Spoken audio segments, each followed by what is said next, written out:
Hey guys, my name is Tana and welcome to DrivenMe. Today I'm going to talk about an interesting topic, which is accidents. Accidents do happen, guys, and you can't avoid them no matter how safe you are as a driver. And when it happens, what do? People normally panic, and the first thing they do, if you're a girl, you'll call your husband, you call your boyfriend, they say, darling, I had an accident. Or if you're a guy, you'll say, hey dude, I had this accident, what do I do? And you're in the middle of the road, you're fighting, you're arguing, and all this happens. No drama, guys. Accidents happen, and you got to make sure you remain calm above everything else. And I've kind of developed this 5-step rule that I do myself, and I want to share with you this 5-step rule. Step number 1: assess the situation. First and foremost, you had an accident, had a collision. Check yourself. Are you fine? Is your wrist fine? Is your arms and legs fine? Do you have a whiplash? Is there anything, it's a fracture? Because sometimes in trauma, you may not realize that you had an accident and you're bleeding, and you are so overly concerned about the car or the incident, you forget about yourself. So first and foremost, look at yourself. Then what about the other guy? Yes, the other guy. Someone has banged you, or you have banged somebody else. So this is a good time for you to get out of the car and go and see if they need medical help. If they do, obviously, if you can give CPR or some sort of first aid, please go ahead and give them the first aid. Else, call an ambulance and try to help, obviously. The car is a car. The person behind that wheel is more important. Which brings me to the third point, which is to assess your car. Your car had an accident. Accidents happen in many forms. It could be a rear-end collision. It could be a collision right in front. It could be a side collision. Depending where it is, few factors may hamper you from moving the car to go forward. And in that case, you got to assess. If the side fender is such a way it's bent and it's hitting your tire and you can't move, well, you can't drive the car unless you are Hulk and you can bend out the fenders. Or if you had a front collision and the radiator is leaking, then obviously you can't drive the car, because driving it will prolong, also will make the damage to the car even worse by causing an overheating issue. So in those cases, call a tow truck. Which brings me to the next point, which is about safety. This is an accident. Somebody has got hurt, or a vehicle has got hurt. We want to make sure that this doesn't become an even bigger accident. So please do not stay in the middle of the road and fight or argue over the accident.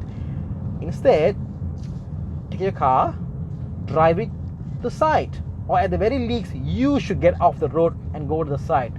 In that way, you'll ensure that you are safe instead of being a victim for another accident. Now, at this point, you have assessed the car, you are safe, you are on the side of the road. Now you can go ahead and take your pictures, your camera phones, and you can take the picture of the car, you can take the picture of the accident, you can take a picture of where the incident happened. So you can go to the balai and tell them, okay, this is where it happened, this is the incident, this is where I came from, and this is your side of the story. Because again, there's always two sides of the story. Next comes the other person. Get their phone number, get their ID, but most importantly, which people may forget, is take a picture of their road tax. Because sometimes there are some idiots on the road who drive cars without road tax and insurance. The insurance part is important here. So if they don't have insurance, well, it makes things a little more complicated for you to claim insurance against them, because they don't have one to begin with. So that's important. So now you had an accident, you've assessed yourself, you've assessed the car, you assessed the person that you banged or that banged you. You have made sure that you are safe on the side of the road, and you've also now be in a position to go and make the report. So before you go and make the report, you got to first see where you are, because in Malaysia, obviously, it depends on zones. You have to make sure that you are in the proper zone before you can make a police report. So again, Google Maps helps, or your Waze helps. Find out where you are exactly. Call the police station nearest to you and ask them, is this particular area covered under your police station for traffic? And they will say, oh, you know what, yes, this is under our area, but traffic is somewhere else, you got to go here. So in those cases, go to the other location, make the police report in that location, and you're pretty much done at this point, except one little thing: you haven't made your insurance claim. So this is where, when you go to the police to make a report, you will see, be outside those stations, there'll be all of this call men or guys who are insurance experts trying to give you the best possible service to repair your car. My advice is do not jump the gun and go to the first person you see. What you should be doing first and foremost is call your insurance company and tell them this has happened. Number two, if your car is new, 5 years and newer, you should go back to your car manufacturer. If it's an Audi, if it's a Mercedes, it's a BM, it's a Produa, Proton, or whatever it is, go back to them because they will have their own damage collision repair center, 4S, and that's where you should send the cars to because they will make sure you get new parts.